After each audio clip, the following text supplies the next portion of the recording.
Now, the most emotional part of President Moon Jae-in's recent trip to Washington was his visit to the National Museum of the U.S. Marine Corps. He expressed gratitude to numerous Korean War veterans and their families, one of them Admiral Robert Lunney. Our Moon Connyoung got to sit down with the only surviving veteran from the evacuation operation that saved thousands of Koreans, including the parents of President Moon.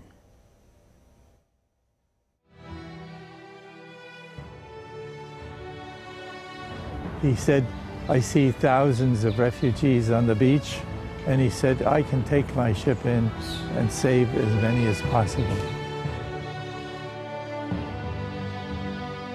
67 years is a lifetime ago for most of us, but not for Korean War veteran J. Robert Lunney, who spent every day of those nearly 7 decades thinking about Christmas 1950.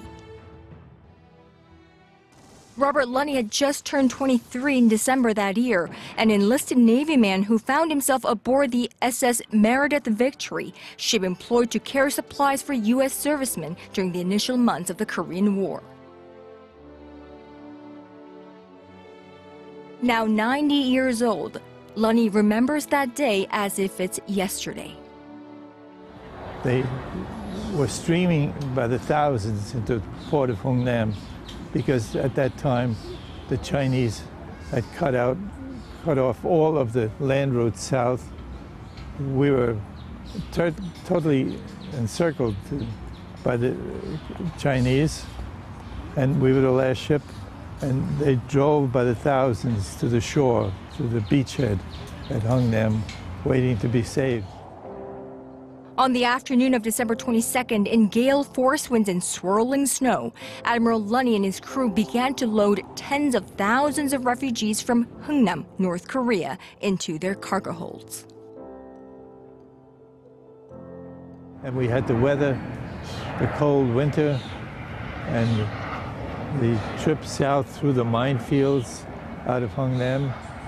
Fortunately, we had the 7th Fleet firing into the Chinese positions. We were able to accomplish the loading of 14,000 people from December 22nd till December 23rd. It took us about 13 hours to load these people. We also learned how to say Bali Bali, and that was to bring on the refugees faster, keep them moving. And on Christmas Day 1950, the U.S. merchant ship SS Meredith Victory arrived at a port on the South Korean island of Koje, carrying over 14,000 refugees, men, women, and children. Among them were the parents and sister of Moon Jae-in, who was born in Koje 2 years later in January 1953. He is now the President of the Republic of Korea, and the very first stop on his inaugural visit to the U.S. was at a memorial dedicated to the fallen U.S. soldiers and Marines who sacrificed their lives defending their closest ally, South Korea. There was more dialogue from the President to myself. I was the only one present yesterday at his talk at Quantico, at the Chengjin Memorial in the Marine Corps Museum. He emphasized how important it was that his mother and father were rescued by us. Indeed, said that except for our rescue of his mother and father and his older sister as well, that he would not be here today. He admitted how emotional he was over that thought and how appreciative he was of our captain and our ship in the rescue of these people. What left the biggest impression on you about your meeting with President Moon Jae-in yesterday?